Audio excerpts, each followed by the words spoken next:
गणेश जी और खीर की कहानी। एक बार गणेश जी ने पृथ्वी के मनुष्यों परीक्षा लेने का विचार किया। वे अपना रूप बदलकर पृथ्वी पर भ्रमण करने लगे। उन्होंने एक बालक का रूप बना लिया। एक हाथ में एक चम्मच में दूध ले लिया और दूसरे हाथ में एक चुटकी चावल ले लिए और गली गली घूमने लगे। साथ ही साथ आवाज लगाते चल रहे थे, कोई मेरे लिए खीर बना दे, कोई मेरे लिए खीर बना दे। कोई भी उन पर ध्यान नहीं दे रहा था, बल्कि लोग उन पर हंस रहे थे। वे लगातार एक गांव के बाद दूसरे गांव इसी तरह चक्कर लगाते हुए पुकारते रहे, पर कोई खीर बनाने के लिए तैयार नहीं था। सुबह से शाम हो गई, गणेश जी लगातार घूमते रहे। एक बुढ़िया थी, शाम के वक्त अपनी झोपड़ी के बाहर बैठी हुई थी। तभी गणेश जी वहां से पुकारते हुए निकले कि कोई मेरी खीर बना दे, कोई मेरी खीर बना दे। बुढ़िया बहुत कोमल हृदय वाली स्त्री थी। उसने कहा, बेटा, मैं तेरी खीर बना देती हूँ। गणेश जी ने कहा, माई, अपने घर में से दूध और चावल लेने के लिए बर्तन ले आओ। बुढ़िया एक कटोरी लेकर जब झोपड़ी बाहर आई तो गणेश जी ने कहा, अपने घर का सबसे बड़ा बर्तन लेकर आओ। बुढ़िया को थोड़ी झुंझलाहट हुई, पर उसने कहा, चलो, बच्चे का मन रख लेती हूँ। और अंदर जाकर वह अपने घर सबसे बड़ा पतीला लेकर बाहर आई। गणेश जी ने चम्मच में से दूध पतीले में उड़ेलना शुरू किया। तब बुढ़िया के आश्चर्य की सीमा न रही जब उसने देखा दूध से पूरा पतीला भर गया है। एक के बाद एक वह बर्तन झोपड़ी बाहर लाती गई और उसमें गणेश जी दूध भरते चले गए।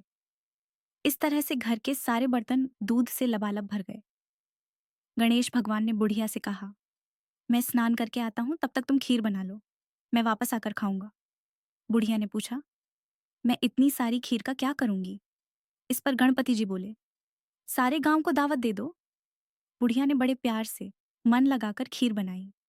खीर की भीनी भीनी मीठी मीठी खुशबू चारों दिशाओं में फैल गई। खीर बनाने के बाद वह हर घर में जाकर खीर खाने का न्योता देने लगी। लोग उस पर हंस रहे थे, बुढ़िया के घर में खाने को दाना नहीं और यह सारे गांव को खीर खाने की दावत दे रही है। लोगों को कुतूहल हुआ और खीर की खुशबू से लोग खिंचे चले आए। लो, सारा गांव बुढ़िया के घर में इकट्ठा हो गया। जब बुढ़िया की बहू को दावत की बात मालूम हुई, तब वह सबसे पहले वहां पहुंच गई। उसने खीर से भरे पतीलों को जब देखा तो उसके मुंह में पानी आ गया। उसे बड़ी जोर से भूख लगी हुई थी।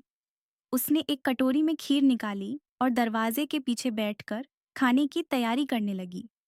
इसी बीच एक छींटा गिर गया और गणपति जी को भोग लग गया और वो प्रसन्न हो गए। अब पूरे गांव को खाने की दावत देकर बुढ़िया वापस अपने घर आई तो उसने देखा बालक वापस आ गया था। बुढ़िया ने कहा, बेटा, खीर तैयार है, भोग लगा लो। गणपति जी बोले, माँ, भोग तो लग चुका है, मेरा पेट पूरी तरह से भर गया है, मैं तृप्त हूँ। अब तू खा, अपने परिवार और गांव वालों को खिला। बुढ़िया ने कहा, यह तो बहुत ज्यादा है, सबका पेट भर जाएगा, इसके बाद भी यह बच जाएगी। उस बची खीर का मैं क्या करूंगी?